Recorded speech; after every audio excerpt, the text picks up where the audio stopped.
NDTV India के हरियाणा का अखाड़ा आज पहुंच गया है रोहतक में भी हम ज़बरदस्त गर्मा गर्म बहस करवाने वाले हैं।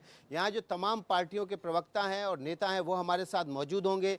स्थानीय मुद्दे क्या हैं, क्या प्रदेश के मुद्दों पर लड़ाई चल रही है या राजनीति रोहतक की क्या कह रही है। ये जो रोहतक ज़िला है हुड्डा का गढ़ माना जाता है, कांग्रेस का पुराना गढ़ है, लेकिन क्या इस बार बीजेपी यहाँ पर फिर से मात खाएगी और हुड्डा अपना परचम फिर से लहराएंगे, ये देखना होगा। हमारे साथ खास मेहमान जुड़े हुए हैं, हम उनका रुख कर लेते हैं। आम आदमी पार्टी से हमारे साथ शिव मोहन गोयल जी हैं, प्रवक्ता हैं आम आदमी पार्टी के, वो हमारे साथ जुड़ेंगे। इसके अलावा नफे सिंह जी जिलाध्यक्ष हैं INLD के, वे हमारे साथ जुड़ेंगे।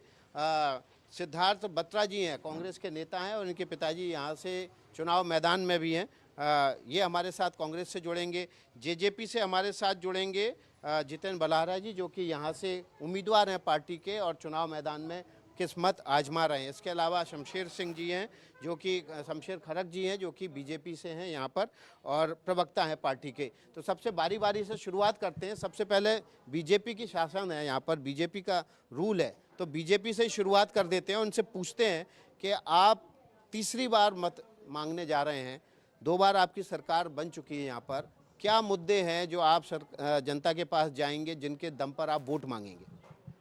देखिए, सर्वप्रथम तो मैं ऐसी पवित्र जगह पे जो आज आपने ये कार्यक्रम रखा है, इसके लिए भी आपको बधाई देता हूँ। और यहाँ पहलवानों का जिस प्रकार से पसीना बहता है, तो आज सभी पॉलिटिकल पार्टियाँ इस कार्य में लगी हुई है। तो भारतीय जनता पार्टी लगातार 10 साल से हरियाणा के विकास के लिए बहुत कार्य किए हैं। जो बहुत ऐसी बातें हैं जो आम पब्लिक के बीच में भी बहुत ज़्यादा प्रचलित है, क्योंकि सबसे पहला काम तो हमारा हरियाणा एक, हरियाणवी एक, समान विकास, ना क्षेत्रवाद का कोई मामला, ना भाई विद्यावाद का कोई मामला है, और सबको साथ लेकर समाज के अंतिम वंचित व्यक्ति को सरकार की जो जनहितैषी नीतियां हैं उनका लाभ मिले, इस कार्य में हम 10 साल से लगे हुए हैं। उसके नाते हम जनता में पूरा सहयोग दे रही है और हम तीसरी बार सरकार बनाएंगे। जी, हम जेजेपी का रुख कर लेते हैं। 4.5 साल तो आप बहुत मोहब्बत से रहे और अब आप दंगल में कूद के खुद ही आपस में दाव लड़ रहे हैं, क्या वजह रही? भारतीय जनता पार्टी का एजेंडा रहा है शुरू से ही कि जिस भी पार्टी के साथ वो रहते हैं उसको ख़त्म करने का, उसको बदनाम करने का प्रयास किया जाता है। और इसी षड्यंत्र के तहत भारतीय जनता पार्टी का हमने तो दिल से समर्थन किया। 4.5 साल उनकी सरकार चलवाई और दुष्यंत चौटाला जी ने उप मुख्यमंत्री रहते हुए जितने जनहित के कार्य वो कर सकते थे उन्होंने कार्य करवाए। एक पेंशन को छोड़ के उन्होंने जितने भी वायदे जनता से किए थे वो सारे पूरे किए। कांग्रेस का रुख कर लेते हैं, सिद्धार्थ बत्रा जी हैं। सिद्धार्थ जी, बीजेपी बार बार ये कहती है कि पर्ची और खर्ची गायब हो गई। पहले नौकरियों में पर्ची और खर्ची चलती थी और कांग्रेस के ऊपर इल्ज़ाम लगाते हैं कि कांग्रेस ने पर्ची और खर्ची नौकरियों में बहुत ज़ोरदार तरीके से चलाया था। इसकी काट कैसे पेश करेंगे? आपने बहुत ही अच्छा मुद्दा दिया। बहुत से हमारे युवा साथी आज प्रदेश में ठगा महसूस कर रहे हैं, क्योंकि इस बात में कोई संशय नहीं है कि हरियाणा बीजेपी ने नंबर एक बना दिया हरियाणा को। किस चीज़ में? बेरोज़गारी में। आज हरियाणा में 37% बेरोज़गारी है। 2 लाख सरकारी नौकरियां खाली पड़ी हैं, जो कि बीजेपी पिछले 10 साल में नाकाम रही। आज का युवा इनसे त्रस्त है। आप देखेंगे इस समय जिस तरह की हुड्डा जी के लिए, दीपेंद्र जी के लिए और कांग्रेस की जो हरियाणा में लहर है, ये लहर नहीं आंधी है। आप देखेंगे कि कांग्रेस हरियाणा में 2/3 मेजॉरिटी से जीतने वाली है इस चुनाव को, और युवा ने मन बना लिया है। पिछले 10 साल में 2 लाख पद खाली पड़े हुए हैं। 2 लाख पद, जवाब ले लिया जाए तुरंत ही, 2 लाख पद खाली पड़े हुए हैं और आप कह रहे हैं कि आपने पर्ची खर्ची बंद कर दी है। वैसी पर्ची खर्ची बंद करने का क्या फायदा, रोजगार नहीं मिल रहा है। ये गलत फिगर है। ये अनाप शनाप फिगर रखने की कोई ऐसी इनके पास डाटा है तो दिखाएं। 4.5 लाख तो टोटल नौकरी है हरियाणा सरकार की, जो सिलेक्टेड पद हैं, तो 2 लाख की बात कर रहे हैं, ये बिल्कुल झूठ बोल रहे हैं। ठीक है, मैं ज़्यादा इस पे नहीं टिप्पणी करना चाहता। कोई ऐसा इनके पास तथ्य हो तो दिखाएं। ठीक है, नफे सिंह जी का रुख कर लेते हैं। INLD से यहाँ पर है नफे सिंह जी। पहले आप और बीजेपी बड़े भाई छोटे भाई की भूमिका में होते थे, बड़ा भाई इतना हावी हुआ, आप छोटे भाई रह गए और अब अस्तित्व की लड़ाई लड़ रहे हैं। हमारी लड़ाई बेरोजगारी, महंगाई, भ्रष्टाचार, शरेआम डकैती, बलात्कार और यो शरेआम जैसे कांग्रेस के कार्यकर्ता द्वारा इस देश की हिंदुस्तान की नेता कुमारी शैलजा जैसी नेता के खिलाफ एक अभद्र भाषा का प्रयोग करना हमारी उनके खिलाफ लड़ाई है। हमारी लड़ाई तो कांग्रेस के भीतर की लड़ाई आप बाहर से लड़ेंगे? बाहर से कैसे लड़ेंगे? बाहर का आम जनता के बीच में खड़े हैं। आपको एक बात बताता हूं, ना इस प्रदेश में भारतीय जनता पार्टी की सरकार बनेगी, ना इस प्रदेश में कांग्रेस की सरकार बनेगी। इस प्रदेश में अगर कोई नेतृत्व रहेगा जिसके बगैर किसी की सरकार नहीं बनेगी तो चौधरी अभय सिंह चौटाला इस प्रदेश के हीरो बन के निकलेंगे। आम आदमी पार्टी का रुख कर लेते हैं। शिव मोहन जी, अरविंद केजरीवाल की जमानत, इससे फायदा होगा कोई हरियाणा में आपको? अरविंद केजरीवाल की जमानत का फ़ायदा तो हरियाणा में होना है, यदि वो इस्तीफ़ा नहीं देते तो भी होना है, क्योंकि अरविंद केजरीवाल जी जाते हैं उनके काम के नाम से, उनके नाम के नाम से। उन्होंने जो कह दिया वो काम होकर रहता है, वो पत्थर की लकीर बन जाती है। जैसे उन्होंने जो दिल्ली में स्टेटमेंट दी वो काम करके दिखाए, जो पंजाब में कहा वो काम करके दिखाए, और हरियाणा में भी वो काम करके दिखाएगी। लेकिन उन्होंने कहा राजनीति बदलने आए हैं, वो खुद बदल गए, भ्रष्टाचार के आरोप में जेल गए। देखो जी, आरोप, लेकिन आप इसमें देखोगे अभी तक कई लोगों को बेल मिल चुकी है। संजय सिंह को बेल मिली, मनीष सिसोदिया जी को बेल मिली, अरविंद केजरीवाल जी को मिली, के कविता को भी बेल मिली। उसमें आप यदि सुप्रीम कोर्ट के उसके अंदर देखोगे, टिप्पणी के अंदर उन्होंने ये कहा, सीबीआई को ये कहा, सीबीआई अपना व्यवहार संभाले, वो बंद पिंजरे में एक तोते की तरह व्यवहार ना करे। ये बात टाल रहे हैं कि उन्होंने कहा कि मुख्यमंत्री दफ्तर में नहीं जाएंगे, किसी फाइल में साइन नहीं करेंगे। सिद्धार्थ बत्रा जी, आप लोगों तो हमसफर होने वाले थे, क्या हुआ, कैसे गाड़ी पंचर हो गई? देखो, ये सेंट्रल लीडरशिप ने जो डिसाइड किया वो सबके लिए मान्य है। वहाँ पे उनकी क्या बातें हुई मैं उसका मुझे नहीं पता। दूसरी बात ये है कि बड़ी सफाई से बच रहे हैं आप। हरियाणा में पूरे 2/3 बहुमत से आप देखेंगे कांग्रेस की सरकार बनेगी। इस समय पे बहुत समय लेट हो गया कोई अलाइज के लिए। मुझे लगता है एक तरफा लहर है, इसलिए कहीं ना कहीं लीडरशिप ने मुख्यमंत्री डिसाइड कौन किया। होगा? मुख्यमंत्री श्री भूपेंद्र सिंह हुड्डा जी होंगे। अगर आप देखेंगे कि नफे सिंह जी कह रहे हैं कुमारी शैलजा के साथ अन्याय हो रहा है। वो भी हमारी बहुत सम्मानित हैं, बहुत ही सीनियर लीडर हैं। और दूसरा ये है कि पिछले 10 साल अगर किसी ने ऑपोजिशन में रहते हुए लड़ाई लड़ी, आज पूरा हरियाणा अगर किसी को याद कर रहा है तो वो हुड्डा साहब के जो उनका 10 साल का राज था, जो 10 साल वो मुख्यमंत्री रहे, उसको याद कर रहा है। लोग पलके बिछाए वेट कर रहे हैं कि किस दिन 5 तारीख आए और इस देश की सबसे बड़ी झूठी पार्टी को प्रदेश से भगाने का काम करें। और एक और बात मैं आपको बताना चाहता हूं कि इस बार बीजेपी की विदाई 5 साल के लिए नहीं होगी, हमेशा के लिए होगी। नफे सिंह जी कह रहे हैं तो हमारी सम्मानित नेता हैं, आप खामखा में तूल दे रहे हैं। सम्मानित नेता है ना, सम्मानित नेता है तो किसी की बेइज्जती करना उनका अधिकार नहीं है। वो इनकी बहन है, इनकी बुआ है, हम सब की। अगर बड़े हैं तो हमारे से, हमारी सिस्टर हैं, हमारे नाते बुआ लगती हो, लेकिन सरेआम एक चैनल के माध्यम से एक 70-80 साल का बुजुर्ग आदमी सरेआम बेइज्जती कर रहा है, और एक चैनल पे तो नॉनसेंस बात कर रहा है। और कांग्रेस की तरफ से इसमें कोई बीच बचा और नहीं किया गया? कांग्रेस की तरफ से कोई किसी के प्रति टिप्पणी नहीं। कांग्रेस का कोई प्रदेश अध्यक्ष का या कोई वहाँ के जिले के अध्यक्ष का उसका कोई पॉजिटिव तो या आप मौन क्यों है? कांग्रेस क्यों ऐसा कुछ भी नहीं बताइएगा। है। आज भी सुबह आप फैक्ट्स को चेक करिएगा कि श्री भूपेंद्र सिंह हुड्डा जी ने कहा है उनकी छोटी बहन की तरह। ऐसा कोई भी ना तो वाक्य है, ये तो इनकी बनाई हुई बातें हैं। अब मुख्य विपक्ष की भूमिका में आप आ गए हैं, आप तो स्वयं उम्मीदवार हैं। मैं तो आपको जनता क्यों वोट दे? लोकल मुद्दों पे चुनाव लड़ूंगा, और जो अपराधियों को बढ़ावा जो रोहतक में मिला है उस सब को ख़त्म करने का काम करेंगे, शहर का विकास कराएंगे और युवाओं को रोजगार दिलाने जो का आप काम बात करेंगे। कर रहे हैं ना पोर्टल और पहचान पत्र की लेकर, उससे शमशेर खरक जी का ले लेते हैं रुख। बहुत ज़्यादा इसकी शिकायतें मिल रही हैं, कहीं आपके खिलाफ ये बहुत बड़ा मुद्दा ना बन जाए और कहीं ऐसा नहीं हो कि प्याज जैसा मुद्दा दिल्ली जैसा साबित हो जाए यहाँ पर पोर्टल। हमारे साथी बलारा जी और बड़ी अच्छी बात कही उन्होंने 3-4 काम ऐसे गिनवाए जो इस प्रदेश के लिए बहुत आगे जाके बहुत अच्छे सिद्ध होंगे और प्रदेश को पूरा लाभ मिलेगा। लेकिन ये भूल जाते हैं कि ये जो काम जी आप लोग कर पाए ये हमारा सहयोग से कर पाए। इनके 10 MLA थे, हमारे 40 MLA थे। हमें आज तक किसी भी जननायक जनता पार्टी के किसी व्यक्ति से हमें कोई एतराज़ नहीं है। रही बेवफाई की बात, कोई बेवफाई तब पूरा समय बीत जाए उसके बाद उनको बेवफाई नजर आए तो ये बड़ी मतलब हास्यास्पद बात है। अब इतनी देर बाद आपको समझ आया कि बेवफा हो गए? दूसरी बात मैं और कहना चाहता हूँ, अच्छी बात है इन्होंने सरकार में रहते जनता का कार्य किया, कहते हुए हमारे सारे वादे पूरे हुए, तो इन्हें तो खुशी होनी चाहिए। भारतीय जनता पार्टी के हो सकते पूरे वादे ना भी हुए हों, लेकिन इनके सारे हो गए तो इन्होंने तो बधाई देनी चाहिए भारतीय अच्छा, जनता कितने दिन पार्टी पहले को। आपको समझ आया कि बेवफा हो गए हैं ये? अभी जब लोकसभा के चुनाव हुए तब दुष्यंत चौटाला जी और हमारे राष्ट्रीय अध्यक्ष डॉक्टर अजय सिंह चौटाला जी ने ये कहा था कि हम एक भी सीट पे चुनाव नहीं लड़ेंगे, आप सिर्फ जो हमने इलेक्शन में वायदा किया था कि 5100 रुपये हम वृद्धावस्था पेंशन करना चाहते हैं, जब उन्होंने इसको भी नकार दिया और मानने से इनकार कर दिया तो फिर इलेक्शन लड़ने के अलावा हमारे पास कोई चारा नहीं था। आप बताइए, किसान आंदोलन हुआ, दिल्ली के दरवाजे पर लोग बैठे रहे, आम आदमी पार्टी का पूरा सपोर्ट रहा पंजाब से लेकर दिल्ली तक, किसान किसको वोट करेगा?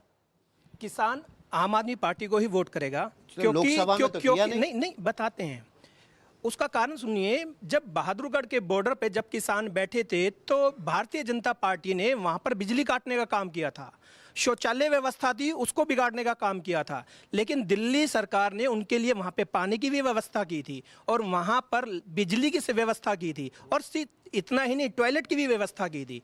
और सिर्फ इतना ही नहीं, भाजपा सरकार ने किसानों को घेरने के लिए दिल्ली के एक स्टेडियम को जेल बनाना चाहा, उसके लिए उन्होंने उनके बाद किसानों का वोट तो बट गया, आधा बीजेपी में गया, आधा कांग्रेस में, आपके हाथ तो कुछ नहीं आया।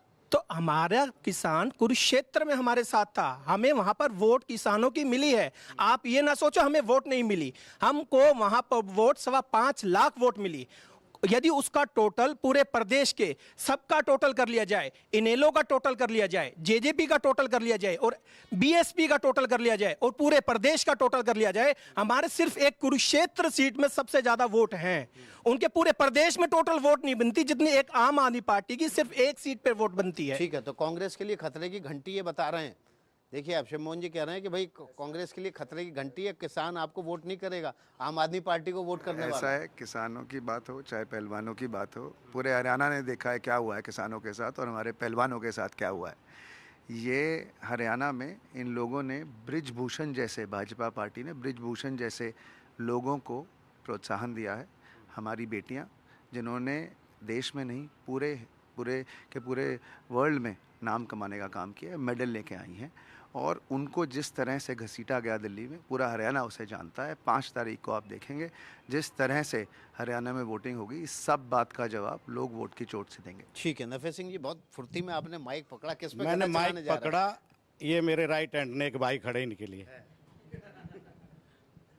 दिल्ली से चल के हरियाणा में आ गए इलेक्शन लड़ने के लिए। जब हरियाणा कहता है HYL का पानी दे पंजाब, तो पंजाब कहते हैं नहीं नहीं हरियाणा के लिए पानी नहीं। वोट हरियाणा में कौन देगा? वोट तो चाहिए पानी हरियाणा के लिए में। क्यों मना कर देते हैं आप? वोट पानी के लिए क्यों? मेरी सुन तो लो। पानी में रिक्वायरमेंट सबकी है, लेकिन जब एक घर में पानी पहले से ही कम है, आप दूसरे घर को कैसे पानी देंगे? लेकिन हम पानी देंगे, हम मना नहीं कर रहे, लेकिन जब 2 परिवारों में लड़ाई होती है, जो 2 स्टेटों में लड़ाई होती है, उसका मतलब क्या है? परिवार का बड़ा सदस्य उसको सुलझाएगा। नरेंद्र मोदी जी ने क्या कहा था? जो पानी पाकिस्तान बह रहा है उसको हम हरियाणा को देंगे। उसके बाद पिछले चुनाव के इलेक्शन के बाद उसके बाद नजर ही नहीं आए, वो पानी कहां चला गया? मोदी जी चुप हो गए, सिर्फ इलेक्शन के टाइम पे बोलते हैं वे, इससे पहले वो चुप रहते हैं। नफे सिंह का जवाब दीजिए। हाँ, इनका जवाब दे तो जवाब दिया, कुछ हो तो पानी दें। पानी मिलेगा, बिल्कुल पानी मिलेगा। SYL का पानी कौन मना कर रहा है? आश्वासन मिला है कि पानी मिलेगा। सुनो, इनका आश्वासन क्या है? ये कह रहे हैं पानी की बात छोड़ो, यहाँ तो जाति पाति का गोल फेरा है।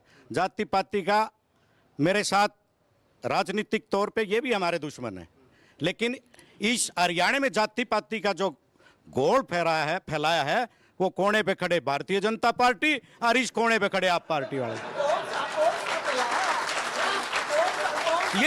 ये क्या कहते हैं? ये तो कह रहे हैं आपने 36 बिरादरियों को बांट दिया। ये बिल्कुल झूठ है, सरासर झूठ है। ये इनेलो के वो लोग हैं जो जेल से भी माफिया मांगते थे। यहाँ पे हर व्यापारी कर्मचारी की इतनी बुरी हालत होती थी, और जो जाति का जो जहर घोड़ा, वो सबसे ज्यादा, तो मैं यूं कहता हूँ, सर्वप्रथम इनेलो ने ही घोड़ा। जेल से माफिया राज चलाते थे। सर एक मिनट में बात दूसरी जेल से माफिया राज एक बारी पूरी बात तो सुन लीजिए मेरी। एक मिनट में दूसरी मैं बताऊं, एक मिनट जब मेरी ये बात लोग सुनो राज सर, में विकास होते जी थे, सुनो। जब लोग इनको पूरी कर लेने इनेलो देते के जो लोग राज में होते थे, तो रोहतक के साथ कितनी दुर्दशा थी, और पूरे हरियाणा में जिस प्रकार से माफिया राज चलता था, आज पूरा हरियाणा जानता, आज धरातल पे है, आज कहीं पे नाम निशान नहीं है। और आज ये बीजेपी पर आरोप लगाते हैं। रही बात आप पार्टी की, ये पानी की बात करते हैं, पानी के लिए दिल्ली में बकवास करते हैं, अगर मैं पानी कम दे रहा है हरियाणा, और हरियाणा में आके कहते हैं कि हरियाणा को पानी देंगे, पंजाब में कहते हैं कि हरियाणा का हक नहीं है। आप लोग बिल्कुल झूठे इंसान हो। अब बताइए। विकास जी सुनो मेरी अब बात, बताइए। पहले मेरी बात सुन वो लीजिए। एक- इसको सुनो, लॉ इनकी आगे बात तो मैं सबसे कुछ नहीं झूठे, रखा है ये और 5 आप पार्टी 5 तारीख को झूठी 5 बजे और तक पोलिंग भ्रष्टाचार- और 8 तारीख को हरियाणा से बाहर।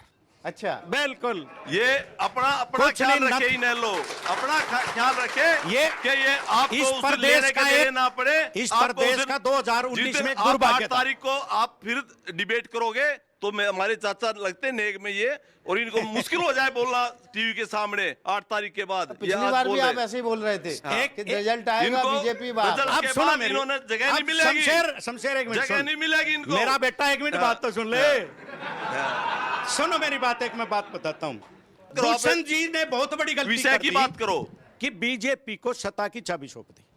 चौधरी ओम प्रकाश चौटाला के साथ भी इनका समझौता रहा, लेकिन ओम प्रकाश चौटाला ने इनको कभी भी गलती ना मानने को तो तैयार है। ड्राइवर सीट पे बैठने दिए गलती मानने को और ना तैयार है कि कंडक्टर आपकी- सीट पे आपकी बैठने पार्टी ने दिए। गलती की। सीटी ऐसा सीटी है। बजाने के लिए रखे थे ऐसा ये। है ऐसा है नफे सिंह जी, पहले ये बात का जवाब दें। इनका गोपाल कांडा जी की पार्टी के साथ समझौता है।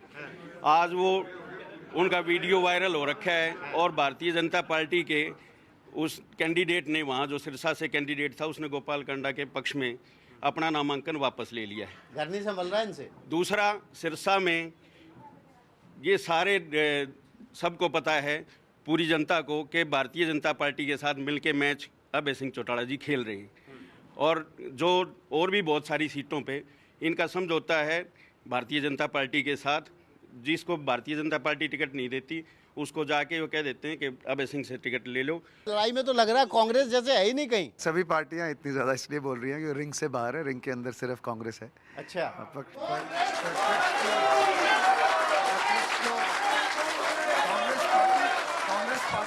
कांग्रेस पार्टी तो आप ये कह मुद्दों रहे पे हैं बात करेगी। कांग्रेस पार्टी थोथा चना बाजे घना है। कांग्रेस बिल्कुल आपकी बात ठीक है। कांग्रेस पार्टी मुद्दों में बात करेगी। जो भी डिबेट हो रहा है कोई भी लोगों से जुड़ा हुआ नहीं है, उल जलूल की बातें कर रहे हैं, ग्राउंड पे कुछ हुआ नहीं है। आप सोचिए कि हरियाणा जो पूरे के पूरे 2014 में नंबर 1 स्टेट कहलाती थी पूरे देश की, आज उस प्रदेश में पानी की कमी है। जिस तरह से इन लोगों ने पानी के लिए लोगों को तरसाया है, 5 तारीख को लोग बीजेपी को एक एक वोट के लिए तरसा दें। पीने के पानी की किल्लत है, और आपने का विकास बहुत किया है, लेकिन रोहतक में कटोरा चौक है। वो कटोरा चौक जो है आधे टाइम कटोरा ही बना रहता है, उसमें पानी भरा रहता है। आप तो कुछ कर नहीं पाए। देखिए, ये कटोरा चौक की देन भी इन कांग्रेसियों की है। तो आप तो 10 साल 10 से साल सही कर रहे, देते। और पूरे हरियाणा में ये कहा गया कि सारा पैसा रोहतक में लग गया, सारा पैसा रोहतक में लगा। इन लोगों ने रोहतक को बदनाम करने का कार्य किया कि पूरा का पूरा बजट रोहतक में लगा, लेकिन रोहतक में कुछ नहीं कर पाए। हमने एलिवेटेड रोड बनाया, जिसकी वजह से आज भीड़ भड़ाका जो खत्म किया, और कम से कम भी आज पूरे उसको रोहतक को फाटक मुक्त किया। और पीने के पानी की किल्लत है। अब ये भी कहा जा रहा है कि एसवाईएल से पानी नहीं आ रहा, तो पीने के पानी की भी किल्लत है। नफे सिंह जी, पहली बात, भाजपा के बारे में एक जरूरी बात पता होना चाहिए सबको। आपके बारे में तो पता ही एक है। सेकंड सुनिए आपके बारे में अरे तो पता सुनिए, ही बहुत है। अच्छा लगेगा आपको भी। अरे आपके आपको बारे भी में बहुत पता अच्छा है, लगेगा। सारे नेता एक जेल बार में, सुनिए, सारे एक बार नेता सुनिए, जेल में, एक बार और सुनिए। बेल को आप- अरे सुनिए, आप बेल जेल होने जाने से वाले क्या हैं, आप अरे जेल जाने बेल वाले होने से कोई 8 अपराधी तारीख का बचा? इंतजार करिए। अरे बेल होने अरे से 8 कोई तारीख का अपराधी इंतजार बचा? करिए। क्या? आप जेल सारे जाने वाले नेता हैं। जेल सुनिए में, और सुनिए, सारा भाजपा सरकार शौचालय वाली सरकार के नाम से जानी जाती है। शौचालय वाली सरकार। भाजपा सरकार ने 11.5 करोड़ शौचालय बनाए देश के अंदर। कितने? 11.5 करोड़। 13 आदमी पे एक शौचालय बीजेपी ने, जवाब यानी दूंगा कि इसका। एक परिवार के साथ शौचालय बनाया। यानी कि क्या हुआ? शौचालय का भी माल खा गए, शौचालय का भी माल खा गए। जो लुटेरे फर्क जी, होते फर्क हैं जी। उनको सब लुटेरे नजर आते हैं। आपकी पार्टी के सारे लुटेरे जेल में रहे हैं, और आप इतने पूरा का पूरा एक के साथ एक फ्री। क्या चीज फ्री? दारू की बोतल फ्री। ये जो लोगों को आपने लोगों ने जिस प्रकार से दिल्ली के लोगों को शराबी कबाबी बना दिया, जिस प्रकार से आप लोगों ने ये जो आप पार्टी आई है अपने घर के बनने से सिवा और कोई काम नहीं, इन्होंने अन्ना को बदनाम किया। आप पार्टी से ज्यादा भ्रष्ट पूरे वर्ल्ड में कोई पार्टी नहीं है। मूल मुद्दों के लिए आपके पास आते हैं। एक मिनट खड़ग जी, पीने के पानी की मुद्दा बताया आपने, विकास का मुद्दा बताया, और क्या मुद्दा है यहाँ पर? 9.5 साल जो इस प्रदेश के मुख्यमंत्री रहे उनको रिटायर्ड हर्ट करके दिल्ली ले गए। अगर इतनी अच्छी सरकार थी तो क्यों नहीं फेस किया लोगों को? आज जो पूरे प्रदेश का बुरा हाल हुआ उसके लिए मनोहर लाल खट्टर जी जिम्मेदार हैं। प्रॉपर्टी आईडी का इतना बड़ा इन्होंने पूरे प्रदेश में स्कैम किया। एक व्यक्ति जिसकी प्रॉपर्टी रेवेन्यू रिकॉर्ड में उसके नाम पर है उसको दर दर भटकवाया। कोई अपनी प्रॉपर्टी को बेचना चाहता है तो आज पूरे प्रदेश को पता है, पूरे रोहतक शहर को पता है कि प्रॉपर्टी आईडी बनवाने के लिए क्या भ्रष्टाचार हो रहा है और क्या धक्के एक आदमी को प्रॉपर्टी आईडी बनवाने के लिए खाने पड़ते हैं। दूसरा, कोविड के समय में हरियाणा में पूरा का पूरा शराब घोटाला हुआ, उसको पूरी परत लगा दी गई। सबसे बड़ा अगर देश में कोई घोटाला इन्होंने किया तो वो भी हरियाणा में इन्होंने शराब का किया, जो कि बिल्कुल परत लगा के एक गलत सी इन्वेस्टिगेशन करके उसको ख़त्म कर दिया गया। मूलभूत सुविधा, आपने मुझे बोला कि बेसिक लोगों की दिक्कतें क्या हैं। अभी तक आपने देखा मैंने जो बात करी बेसिक दिक्कतों की करी। सबसे पहले पानी की बात हो गई। आज सीवरेज सिस्टम कंप्लीटली फेल है। आप पूरे रोहतक में कहीं भी चले जाइएगा एक आवाज में बोलेंगे सीवरेज सिस्टम खत्म कर दिया। देखो, बत्रा जी के माननीय पिताजी इस शहर के बहुत एक अच्छे लॉयर भी हैं और उनको बहुत अच्छे विधायक का खिताब भी मिला था। इनमें भी गुण दिख रहे हैं। वैसे मैं ये बताना चाहता हूँ बत्रा जी को, आपकी कोठी के सामने गंदगी पड़ी रहती थी। भारतीय जनता पार्टी की सरकार आई तब आपकी कोठी के सामने की गंदगी जो उसमें इरिगेशन के दफ्तर के पास, आप कौन सी बात करते हो? दूसरी बात मैं ये बताना चाहता हूँ, बिल्कुल हमारे पास रिकॉर्ड है, फोटो हमारे पास, इनकी कोठी के सामने से कूड़ा नहीं हटता था। और दूसरी बात मैं कहना चाहता हूँ, जब कांग्रेस की आप जिम्मेवारी लेंगे, आप पार्टी का बचाव कर रहे हो, आप जिम्मेवारी लेते हो। इन्होंने जो कर रखा है सही कर रखा है, सिवाय अखबार में सुर्खियां बढ़ाने के लिए। बिल्कुल पाक साहब हमारी सरकार रही है, 10 साल तक कोई घोटाला नहीं हुआ। आपने कूड़े की बात करी, पूरा शहर कूड़े से ग्रस्त है। पूरे शहर में आज कूड़े का बुरा हाल है। हिंदुस्तान के अंदर 5वें नंबर रोहतक शहर आया है सफाई के मामले में, स्वच्छता के मामले में। शहर में क्या बात आपके आरोप लगाने से कुछ होता है? पूरे शहर में बिल्कुल आया, बिल्कुल रिकॉर्ड में है ये, रिकॉर्ड में है ये, देखो रिकॉर्ड में है ये। आप सीनियर नेता हैं बीजेपी, थोड़ी सी पेशेंस रखें, मैं जवाब दूंगा। आप थोड़ी सी पेशेंस रखें। ये कहते हैं बाजारों में शौचालय बनवाए, शौचालय के नाम पे घोटाला हुआ। एक शौचालय के 13 लाख रुपए इन्होंने वहां पे दिखाया कि हमने खर्चे हैं। आज आप पूरे शहर में घूम लीजिएगा, एक भी शौचालय काम नहीं कर रहा। और नंबर 2 आपको बता दूं, इन्होंने शहर में शौचालय नहीं बनवाए, पूरे शहर को शौचालय बनाने का काम किया। नंबर 2, इन्होंने बात की सफाई व्यवस्था की। लोग इतने त्रस्त हैं उस गलत ओवरब्रिज बनने से, रेलवे ब्रिज बनने से। इन्होंने वहाँ के लोगों को वहाँ से अपरूट किया, कॉम्पनसेशन नहीं दिया। मेरे पिता ने विधानसभा में आवाज़ उठाई, उसके बाद इनको मजबूरी में वहाँ दुकानें देनी पड़ी। बहुत बहुत धन्यवाद आप सभी मेहमानों का एनडीटीवी इंडिया के हरियाणा के इस अखाड़े में जुड़ने के लिए। ये अखाड़े का कारवां यहाँ से निकलकर, रोहतक से निकलकर पहुँचेगा जिंद, और वहाँ पर स्थानीय मुद्दे क्या हैं, किन मुद्दों पर वोट जनता देना चाहती है और कैसे उनको रिझाने के लिए राजनीतिक दल के नेता मैदान में हैं, सब बताएंगे।